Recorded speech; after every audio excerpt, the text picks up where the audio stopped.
This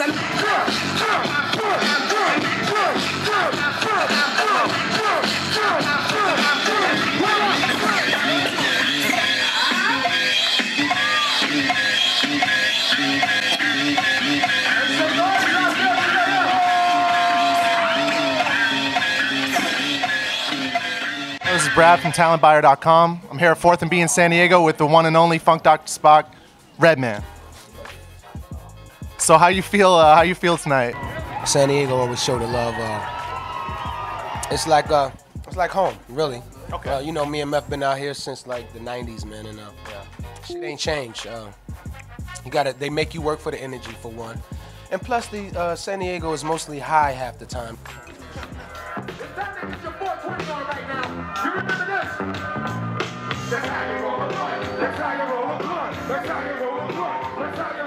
No, I had a lot of offers, you know, to be in Denver and be other places, but we just did Denver like twice or whatever, and LA is pretty much packed on what's going on, and why not be in San Diego? I couldn't be on the East Coast, that's for one, on 420. I love the East Coast, but this is where to be at around 420 time, because I always get a lot of goodies. Yeah. Always. So I heard you mention on stage your thought on the current state of hip hop. I will never leave the 90s. I will never leave the 90s. Never. Yeah. Do you remember that? Hell yeah. When it wasn't about your cars or your money or your jewelry. Yo. It was about good weed and good music, right? That's what Redman is doing tonight on 420 here. Take it back to 1990.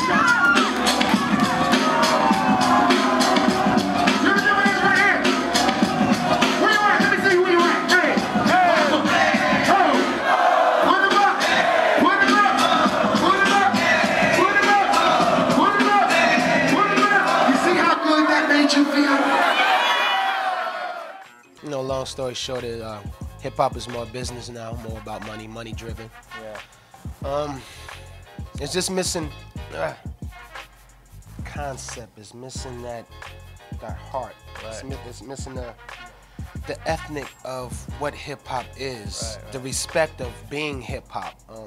I think so. I mean, everybody's so much worried about the look and how you're looking and you know who's selling that they're forgetting the core of what hip hop really means. So that's it. I can't complain about it because it's still allowing jobs. Yeah, right. And still having my black in the room with y'all on here, so you know. If you could change some things, what would you want to say to some up and coming artists that might be watching right now to say, you know, let's change hip hop and make it what it used to be? Because you talk about the '90s a lot. What could these up and coming artists do to make it more like it was when it was popping off? You know? Well, that just goes back to being original, concept. I'll tell you briefly.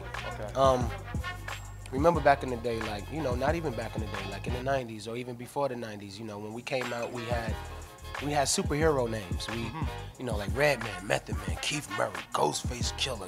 We was distinctive from everyone. Busta Rhymes, you knew who he was, you knew our clique. Yeah. Why did you know our clique? Because one of the key main factors is the producers now. The producers became stars of this new decade, of this new hip hop era.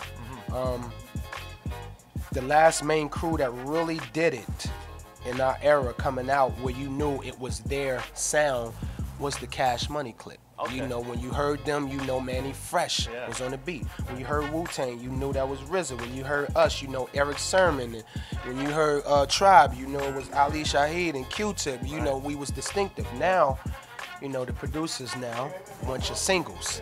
And these guys have become more of a star just as much as us now, as the artists. Social media is a downfall or is it a plus? You know? It's a plus and a downfall. Okay. It's taking away that touch. It's taking away that hand to hand with the public, and it's giving it more of this. That social media, what you're talking about, from the computer, from the internet, from the mom and pop stores. In order for you to see Redman and Method Man back in the day, or Wu-Tang, whatever, before the internet, you had to come to the mom and pop stores. You had to come to Sam Goody. You had to come to the record stores. We come there, sign autographs, we give it our CD, then we do the show that night. Right. You know, wasn't seeing us on the internet and going on Twitter and none of that. So the social media did bridge a gap in between this hip hop. So you're familiar with talentbuyer.com and what we're doing.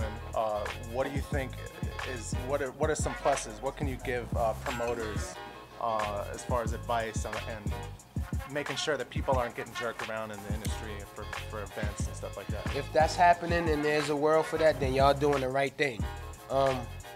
You know, basically the only thing about that is how we handle that situation is paperwork. Basically, you know, if you getting Red and Meth, you know, we sign paperwork.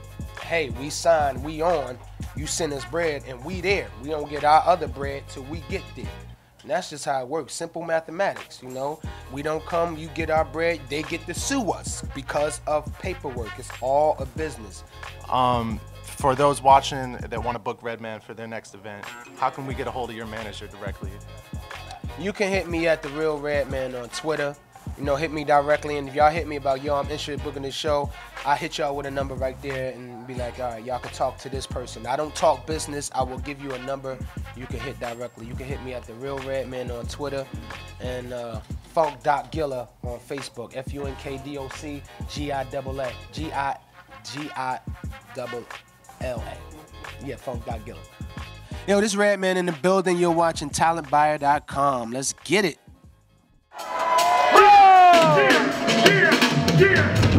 Look how you feel, money in the bank, making man just go around the bank, you can shrink.